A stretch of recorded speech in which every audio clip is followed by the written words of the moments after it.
Hi అండి, welcome to Visakha fashions. నా garden చూపిస్తాను అన్నాను కదండి.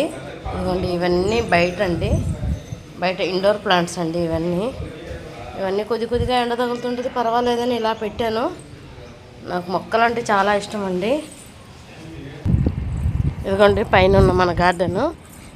ఈ మల్లె చెట్టుకండి మొన్నే వేసానండి. ఈ చెట్టు అంతానా ఇదంతా కిచెన్ వేస్ట్తో వేసానండి. వేసిన వెంటనే 2 చెట్లకి బ్లూమింగ్ చూడండి, మొగ్గలు ఎంత బాగా వచ్చాయో. మనం కిచెన్ వేస్ట్ వేస్తే చాలా బాగా వస్తాయండి. విశాఖ ఫ్యాషన్స్ అంటున్నారు, చెట్లు చూపిస్తున్నారు అనుకుంటున్నారా? నా ఛానల్ పేరు విశాఖ ఫ్యాషన్స్ గ్రీన్ గార్డెన్ అండి. విశాఖ ఫ్యాషన్స్ గ్రీన్ గార్డెన్ అండి. విశాఖ ఫ్యాషన్స్ అన్నది ఫ్యాషన్స్ నేను చేసే ప్రొఫెషనల్ అండి, అది నా వృత్తి. అది ఇదేంటంటే నాకు హాబీ.